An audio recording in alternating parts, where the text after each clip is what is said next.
ಸಂಸತ್ ಚಳಿಗಾಲದ ಅಧಿವೇಶನ ನಿಗದಿತ ಅವಧಿಗಿಂತ ಒಂದು ದಿನ ಮೊದಲೇ ಮುಕ್ತಾಯವಾಗಿದೆ.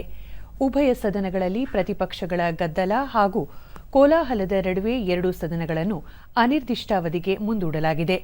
ಲೋಕಸಭೆಯಲ್ಲಿ ಹಲವು ಮಸೂದೆಗಳಿಗೆ ಅಂಗೀಕಾರ ನೀಡಲಾಯಿತು. ಮುಖ್ಯ ಚುನಾವಣಾ ಆಯುಕ್ತರು ಹಾಗೂ ಇತರೆ ಚುನಾವಣಾ ಆಯುಕ್ತರ ನೇಮಕಾತಿ, ಸೇವಾ ಪರಿಸ್ಥಿತಿ ಹಾಗೂ ಅವಧಿ ಕುರಿತ ಮಸೂದೆಯನ್ನು ಕೇಂದ್ರ ಕಾನೂನು ಸಚಿವ ಅರ್ಜುನ್ ರಾಮ್ ಮೇಘವಾಲ್ ಮಂಡಿಸಿದರು.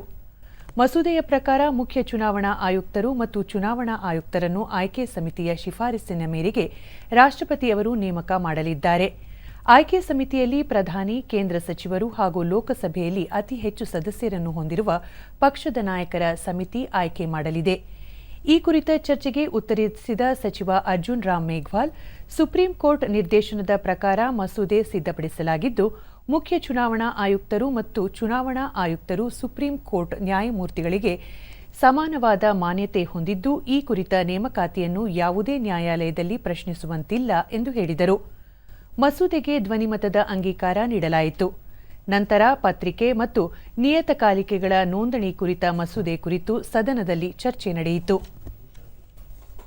एक एक्ट बना लेकिन उसको अपॉइंटमेंट छोड़ दिया. उसमें 91 में जो एक्ट बना उसका हेडिंग था the election commission, conditions of service of elections, commissioner and transaction of business act 91. तो एक कमी रहेगी, अपॉइंटमेंट छूट गया. इसलिए माननीय सदस्यों ने बोलते हुए कहा कि एक PIL हुई अनूप बरनवाल साहब की, उसमें ये सुप्रीम कोर्ट ने फैसला दिया 2 मार्च को, इसी 2023 को. और जो सुप्रीम कोर्ट का फैसला था उस फैसले में भी ऐसा कुछ नहीं कहा जैसे अखबारों में चर्चा हुई कि आप सुप्रीम कोर्ट के फैसले को चेंज कर रहे हैं, ये कर रहे हैं. ऐसा कुछ नहीं. सुप्रीम कोर्ट ने भी डायरेक्शन दी है. क्या direction? Until the parliament makes a law in consonance with the article 3242 of the constitution, तो ये स्टॉप गैप अरेंजमेंट रहेगा. एक कमिटी बना दी.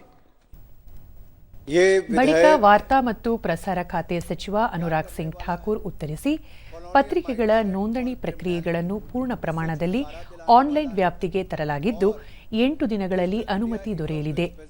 ಮ್ಯಾಜಿಸ್ಟ್ರೇಟ್ ಮುಂದೆ ಯಾವುದೇ ಪತ್ರಿಕೆಯ ಮಾಲೀಕರು ಘೋಷಣೆ ಮಾಡಿಕೊಳ್ಳುವ ಅಗತ್ಯವಿಲ್ಲ.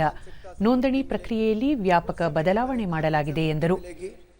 और जो छोटे छोटी गलतियों पर भी जेल जाने का डर रहता था या जेल डाल दिया जाता था, अब नरेंद्र मोदी जी की सरकार ने ऐसा कानून बनाया है कि अब वो डर भी चला गया. वो छोटी गलती पर जेल नहीं जाना पड़ेगा. एक बहुत बड़ा इस पे वो अंतर. उस समय के कानून के हिसाब से दबाने का काम किया जाता था, अब आगे बढ़ाने का काम किया जाता है. उस समय अंकुश लगाए जाते थे, आज अवसर देने का काम किया जा रहा है. एक बड़ा बदलाव देखने को मिलता है.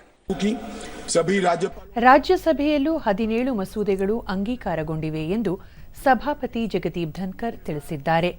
ಜಮ್ಮು ಕಾಶ್ಮೀರ ಪ್ರಗತಿಗೆ ಸಂಬಂಧಿಸಿದ ಪ್ರಮುಖ ಮಸೂದೆ, ಚುನಾವಣಾ ಆಯುಕ್ತರ ನೇಮಕ ಹಾಗೂ ಕ್ರಿಮಿನಲ್ ಕಾನೂನು ಮಸೂದೆಗಳು ಅಂಗೀಕಾರಗೊಂಡಿವೆ ಎಂದು ಅವರು ತಿಳಿಸಿದ್ದಾರೆ.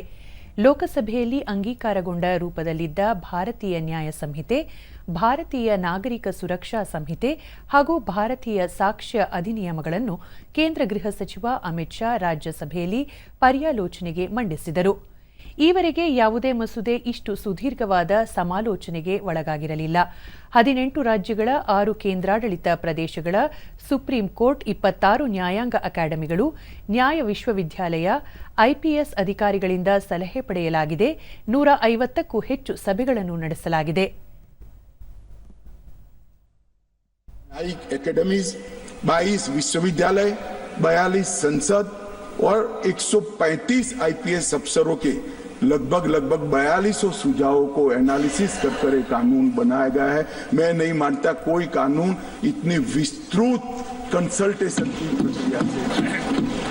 मान्यवर, इसके बाद ये जब कानून बना तब मैंने खुद 158 बैठकों के अंदर बारीकी से पुराने कानून और नए कानून दोनों को पढ़ा है. मान्यवर, इसके बाद हमने गृह विभाग की स्टैंडिंग कमेटी को सौंपा. इसी सदन से सम्मानीय सदस्य हमारे पूर्व DG साहब है, उन्होंने बहुत अच्छा काम किया. सभी सदस्यों ने जो विचार दिए जो सुझाव दिए थे, मैं आज सदन को बताना चाहता हूं, इसके 72% सुझावों को हमने स्वीकार कर लिया है। मतलब जो नॉन पॉलिटिकल थे और सुझाव स्वीकार नहीं होते। मान्यवर, हमने इसके अंदर एक बहुत बड़ी बात की है, कंप्यूटराइजेशन पर बल दिया है। मैं आज सदन को बताना चाहता हूं, 19 से काम चल रहा है। मान्यवर, देश के 97% पुलिस स्टेशन का कंप्यूटराइजेशन समाप्त हो चुका है और 82% पुलिस स्टेशन का रिकॉर्ड भी डिजिटाइज हो चुका है। ये लोग जो कहते हैं ना, कब होगा कब होगा, प्रधानमंत्री को जानते नहीं।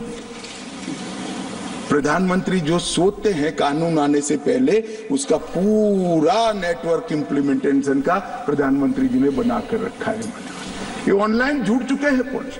अब 0 एफआईआर और EFIR हो पाएगी और एफआईआर का जांच जो होता है उसको भी ऑनलाइन फरियादी को 90 दिन में देना पड़ेगा कि आपकी फरियाद का क्या होगा। माननीय फॉरेंसिक का भी मैं आगे बताता हूं।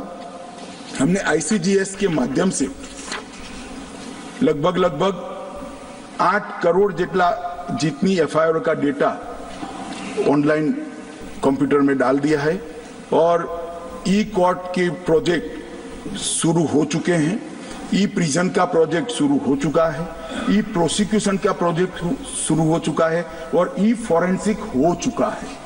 लोकसभा भी टेकन इनटू कंसिडरेशन। ಭಾರತೀಯ ದಂಡ ಸಂಹಿತೆ IPCಯ 511 ಸೆಕ್ಷನ್ಗಳ ಬದಲಾಗಿ ಭಾರತೀಯ ನ್ಯಾಯ ಸಂಹಿತೆಯಲ್ಲಿ 358 ಸೆಕ್ಷನ್ಗಳಿವೆ.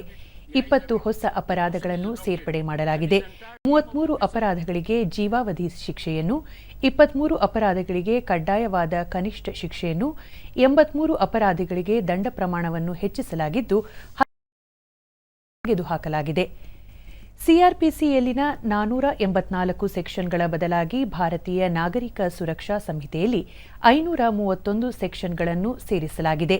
ಭಾರತೀಯ ಸಾಕ್ಷ್ಯ ಕಾಯ್ದೆಯಲ್ಲಿ 167 ನಿಬಂಧನೆಗಳ ಬದಲಾಗಿ ಭಾರತೀಯ ಸಾಕ್ಷ್ಯ ಅಧಿನಿಯಮದಲ್ಲಿ 170 ಸೇರ್ಪಡೆ ಮಾಡಲಾಗಿದೆ. ಮಹಿಳೆಯರು ಮತ್ತು ಮಕ್ಕಳ ಮೇಲಿನ ದೌರ್ಜನ್ಯ, ಭಯೋತ್ಪಾದನೆ, ಸಂಘಟಿತ ಅಪರಾಧಗಳಿಗೆ ಹೊಸ ಸ್ವರೂಪ ನೀಡಲಾಗಿದೆ. ರಾಜದ್ರೋಹ ನಿಬಂಧನೆಗಳನ್ನು ಕೈಬಿಟ್ಟು ದೇಶದ ಸಾರ್ವಭೌಮತ್ವ, ಸಮಗ್ರತೆ, ಏಕತೆಗೆ ಧಕ್ಕೆ ತರುವುದನ್ನು ದೇಶದ್ರೋಹದ ವ್ಯಾಖ್ಯಾನಕ್ಕೆ ಒಳಪಡಿಸಲಾಗಿದೆ. ಪೊಲೀಸ್ ಠಾಣೆ, ವಕೀಲರು, ನ್ಯಾಯಾಲಯದವರೆಗೂ ತಂತ್ರಜ್ಞಾನ ಬಳಸಲಾಗುತ್ತಿದ್ದು ಶೀಘ್ರ ನ್ಯಾಯದಾನ ಸಾಧ್ಯವಾಗಲಿದೆ ಎಂದು ಹೇಳಿದರು.